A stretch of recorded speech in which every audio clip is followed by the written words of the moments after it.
Hey guys, once again welcome at Coding Hall.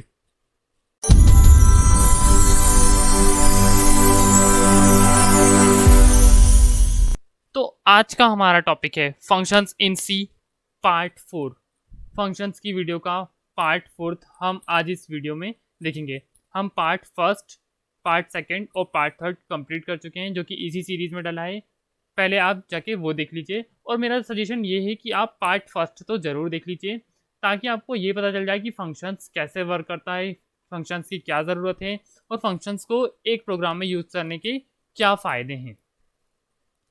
चलिए इस video को शुरू करते हैं। जैसे कि हम फंक्शंस के दो टाइप पढ़ चुके हैं, टेक्स नथिंग रिटर्न्स नथिंग जो कि हमने पार्ट सेकंड में पढ़ा था, और टेक समथिंग रिटर्न्स नथिंग जो कि हमने पार्ट थर्ड में पढ़ा था। आज हम देखेंगे फंक्शंस का type 3, takes nothing return something. Let's open the turbo compiler. यहाँ पर मैंने सम बेसिक हेडर फाइल्स लेके रखी है हमेशा की तरह। इसके बाद हम एक फंक्शन बनाते हैं। इस बार भी हम दो नंबर्स को ऐड करने का ही फंक्शंस बनाएंगे। तो मैं लिखता हूँ यहाँ पे void ऐड, जहाँ पर void रिटर्न टाइप है। और जैसा कि ये फंक्शन का पहले नाम लिख देते हैं, टेक्स नथिंग रिटर्न समथिंग। मतलब ये फंक्शन कोई आर्ग्यूमेंट नहीं लेगा, लेकिन हमें इसके बदले में रिटर्न कुछ ना कुछ ज़रूर करेगा। अब हम लिखते हैं void ऐड की कोडिंग, void ऐड इसका ब्लॉक, और हम यहाँ पे दो वेरिएबल बनाते हैं, इंट a कॉमा b और एक c भी बना लेते हैं। अब मैं यहाँ पे a में असाइन कर देता हूँ। सपोज मैंने a में असाइन करा है 3 और मैं b में असाइन कर देता हूँ 5। अब हम c वेरिएबल में असाइन कर देते हैं a और b का सम, a प्लस b, और मैं इन्हें रिटर्न कीवर्ड की हेल्प से रिटर्न करवा देता हूँ, रिटर्न c। ये मैंने रिटर्न करवा दिया और ये ऐड फंक्शन की कोडिंग कंप्लीट। जैसा कि हमें ऐड फंक्शन को डिक्लेयर भी करना पड़ेगा तो हम यहाँ पे ऐड फंक्शन को डिक्लेयर कर लेते हैं, void ऐड। इसमें कोई आर्ग्यूमेंट्स नहीं है तो हमें डिक्लेरेशन पार्ट में भी कोई आर्ग्यूमेंट नहीं रखना है। अब हम मेन फंक्शन की कोडिंग करते हैं। यहाँ पे हम लिखेंगे सबसे पहले क्लियर स्क्रीन फंक्शन CLR और यहाँ हम कॉल करेंगे ऐड फंक्शन को। ऐड फंक्शन को मैंने कॉल किया और ये गेट ch, ये प्रोग्राम हमारा बन के तैयार। बट ये प्रोग्राम प्रॉपरली वर्क नहीं करेगा। इस प्रोग्राम में एक एरर आ रही है, क्या है, add can not return a value. Add function value return नहीं कर सकता। क्यों? क्योंकि यहाँ पर हम सी को रिटर्न करवा रहे हैं और सी है इंट टाइप का, और हमारा रिटर्न टाइप हमने लिखा है void टाइप का, तो हमें इसे चेंज करना पड़ेगा। जैसा कि हमने प्रीवियस वीडियो में एक सॉल्यूशन देखा था, उस सॉल्यूशन में मैंने बताया था कि एक सी नाम का वेरिएबल था जो कि void टाइप की वैल्यू स्टोर नहीं कर पा रहा था। ऐसे ही जब हम इंट टाइप की वैल्यू रिटर्न करवाएंगे तो इसे void रिटर्न टाइप स्टोर नहीं कर पाएगा, और हमें यहाँ पे भी चेंज करना पड़ेगा, void की जगह हमें इंट लिखना पड़ेगा। अब ये आपका प्रोग्राम सक्सेसफुली वर्क करेगा, बट हमें यहाँ एक और काम करना पड़ेगा। हमें यहाँ एक वेरिएबल बनाना पड़ेगा। सपोज मैंने x नाम का वेरिएबल बनाया और इस फंक्शन को मैं x में असाइन कर देता हूँ ताकि ऐड फंक्शन से जो वैल्यू रिटर्न हो, सी वैल्यू जो कि इंट टाइप की वैल्यू है, वो इंट x में स्टोर हो जाए। अगर यहाँ पर हम फ्लोट टाइप का वेरिएबल बनाते हैं तो वो इंट टाइप की वैल्यू को स्टोर नहीं कर पाता। यहाँ पर हमने एक्स वेरिएबल बनाया है ताकि जो सी रिटर्न हो रहा है वो एक्स फंक्शन में स्टोर हो जाए। अब हम यहाँ पे लिखते हैं printf %d कॉमा x। यहाँ पर हमारी x की वैल्यू प्रिंट हो जाएगी जो कि होगी 8। a और b का सम c में रखा है वैल्यू 8, और हमने c को रिटर्न करवा के x में स्टोर करवा दिया, तो x में अब वैल्यू है 8।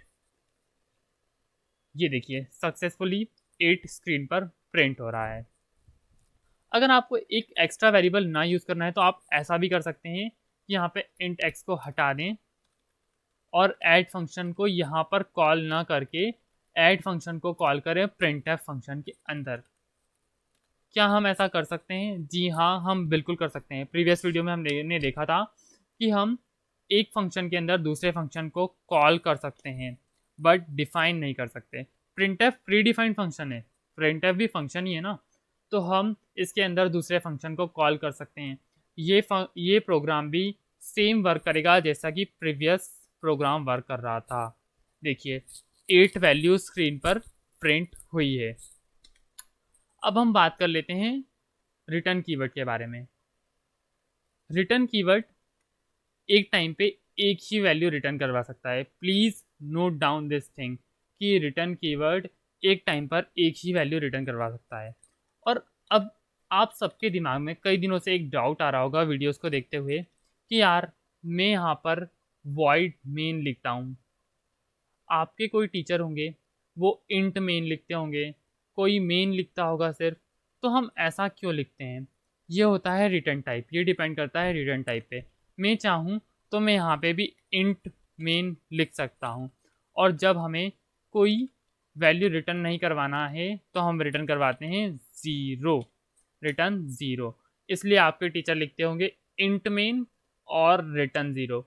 ये प्रोग्राम भी सेम वर्क करेगा और आउटपुट भी दिखाएगा जैसा कि प्रीवियस प्रोग्राम दिखा रहा था। मेनली ये ज़्यादातर कोड ब्लॉक्स में यूज़ होता है। हम टर्बो कंपाइलर में भी इसको यूज़ कर सकते हैं बट हम गेट सी एच ही यूज़ करेंगे क्योंकि ये और ज़्यादा स्पेसिफिक है और रिटर्न टाइप वॉइड ही। जैसा कि हमने डिस्कस किया था, रिटर्न कीवर्ड एक बार में एक ही वैल्यू रिटर्न कर सकता है। उस वैल्यू को हम ब्रैकेट में भी लिख सकते हैं, रिटर्न सी। ये सक्सेसफुली वर्क करेगा, कोई प्रॉब्लम नहीं आएगी। अब अगर मैं चाहूँ कि मैं a प्लस बी का some return करवाऊँ, a plus B का सम, तो आप लोग ये सोच रहे होंगे कि ये दो वैल्यूज़ हैं, बट नहीं, ये एक ही वैल्यू है। a प्लस बी का सम होके ये एक ही वैल्यू बन जाएगी और रिटर्न करेगा 8, a और b का सम। बट हम यहाँ पर दो वैल्यू नहीं लिख सकते। अगर मैं लिखूँ a कॉमा b तो इनमें से कोई एक ही रिटर्न होगी। देखते हैं इस प्रोग्राम को रन करके। 5 रिटर्न हुई। अब 5 क्यों रिटर्न हुई?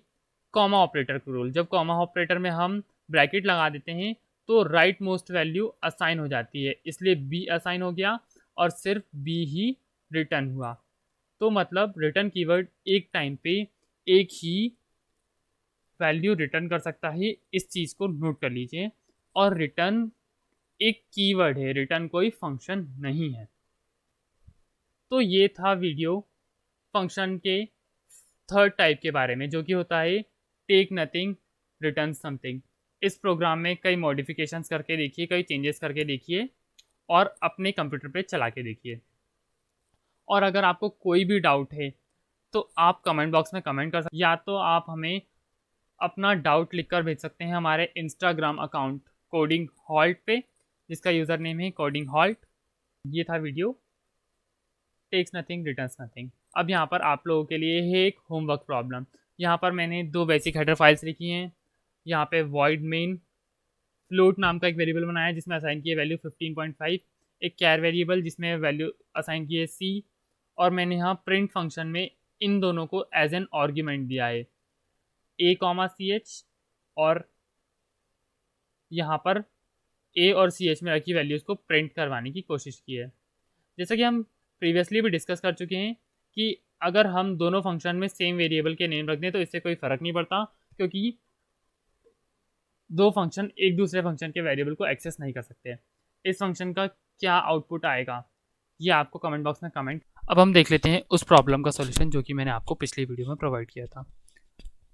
यहाँ पर मेन फंक्शन, उसके अंदर मैंने print F coding halt print करवाने की कोशिश की है और मेन फंक्शन को अगेन कॉल किया है। तो पहली बात तो ये आती है कि क्या हम मेन फंक्शन के अंदर ही मेन फंक्शन को कॉल कर सकते हैं? तो हाँ, हम कर सकते हैं। हम किसी भी फंक्शन के अंदर उसी फंक्शन को कॉल कर सकते हैं। इसी फीचर को हम रिकर्शन कहते हैं। रिकर्शन जो कि हम आगे की वीडियोस में देखेंगे। तो ये रिकर्शन का ही एग्जांपल है। लेकिन इस प्रोग्राम का आउटपुट क्या होगा? तो चलिए इस प्रोग्राम को रन करते हैं। स्क्रीन पर बहुत सारा कोडिंग हॉल्ट प्रिंट हो रहा था और मैंने कीबोर्ड से कोई बटन प्रेस नहीं करी, ऑटोमेटिकली प्रोग्राम रुक गया। ऐसा क्यों हुआ? कोडिंग हॉल्ट प्रिंट होना स्टार्ट हुआ और ये अगेन मेन फंक्शन को कॉल करते जा रहा है, तो कोडिंग हॉल्ट प्रिंट होता जाएगा। कब तक प्रिंट होता जाएगा? जब तक कि हमारा स्टैक फुल नहीं हो जाएगा। स्टैक जहाँ हमारा मेमोरी का डेटा स्टोर होता है उसे स्टैक कहते हैं। तो जब तक स्टैक फुल नहीं हो जाएगा तब तक कोडिंग हॉल्ट प्रिंट होता रहेगा। तो इस प्रॉब्लम का correct answer, coding halt will be printed on the screen until the stack overflow. So friends, thank you. Next video में हम देखेंगे फंक्शंस का फोर्थ टाइप, जो कि होता है टेक समथिंग, रिटर्न समथिंग। अगर आपको वीडियो पसंद आई हो तो लाइक करिए, शेयर करिए, चैनल को सब्सक्राइब करिए और हमारा Instagram account coding halt, Facebook account coding halt ज़रूर विजिट करिए। और आपको अगर कोई भी डाउट है तो आप कमेंट बॉक्स में कमेंट कर सकते हैं, और अगर आप हमें प्राइवेटली कमेंट करना चाहते हैं तो हमारा ईमेल codinghalt@gmail.com, इस पर भी आप अपना डाउट मेल कर सकते हैं, या हमारे इंस्टाग्राम अकाउंट पर अपना डाउट लिखकर भेज सकते हैं। हम उसका सक्सेसफुली रिप्लाई करेंगे और आपके डाउट को सॉल्व करने की पूरी कोशिश करेंगे। Thank you so much. Please video को शेयर कीजिए ज़्यादा से ज़्यादा।